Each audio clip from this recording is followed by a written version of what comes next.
ओवैसी की तरफ से चिट्ठी गई कि हमें कम से कम 6 सीटें दीजिए, हम आपके साथ हैं। इसके बाद हमें आप चाहें तो कोई मंत्री पद न भी दें तो चलेगा।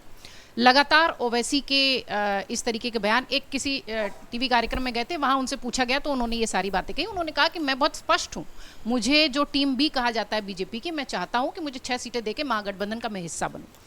सीमांचल की वो सारी सीटें वो चाहते हैं जहां पर कि आरजेडी और कांग्रेस मिलकर जब भी चुनाव लड़ती है उन्हें फायदा होता रहा है। क्या अगर ओवैसी उस हिस्से में जाते हैं तो इधर का पक्ष, एनडीए के पक्ष में वो पूरी बेल्ट नुकसानदायक होगी? देखिए, ओवैसी भी बड़े खांटी पॉलिटिशियन है, क्योंकि इस बीच में एक सुगबुगाहट हुई थी कि ओवैसी वोट काटते हैं लालू का और मुस्लिम वोट ले जाते हैं। और पिछली बार जब वो चुनाव लड़े, 2015 में पहला चुनाव लड़े, कोई अच्छा प्रदर्शन नहीं था। 2020 में वो 5 सीट जीते, उसमें से 4 जो विधायक थे उनके वो आरजेडी में ले गए, तेजस्वी जी अपने साथ। इस बार चुनाव के पहले लालू प्रसाद जी की तरफ से अंडर करंट ये मैसेज दिया गया कि ओवैसी सिर्फ वोट काटने के लिए लड़ रहे हैं। ओवैसी ने एक बड़ा दांव खेला है। उन्होंने ये प्रस्ताव भेजा कि भाई हमें आप महागठबंधन में शामिल कर लीजिए। लालू उनको शामिल नहीं करेंगे, तो उनके वोटर को ये मैसेज जाएगा कि ना, ये पॉलिटिक्स करने के लिए चुनाव लड़ रहे हैं, वोट काटने के लिए नहीं लड़ रहे।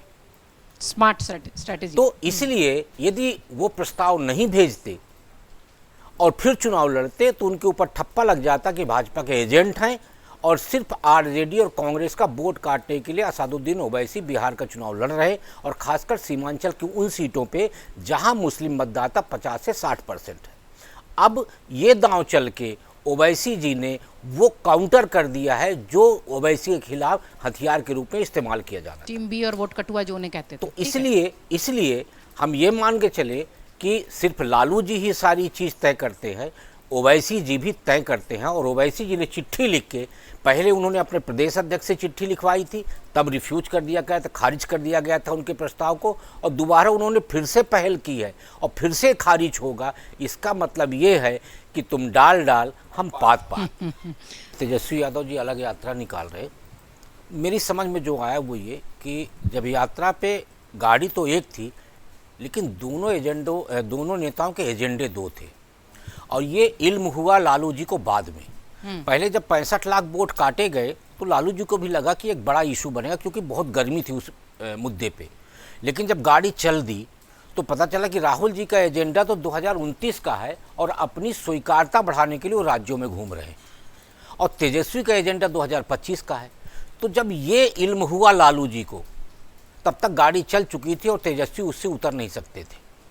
इसलिए उन्होंने फिर से एक गाड़ी सजवाई और तेजस्वी को सवार करके बिहार का दौरा करवाया। बिल्कुल। अगर आप ये वीडियो YouTube पर देख रहे हैं तो हमारे चैनल को सब्सक्राइब कर बेल आइकन दबाएं, और Facebook पर देख रहे हैं तो हमारे पेज को लाइक करें।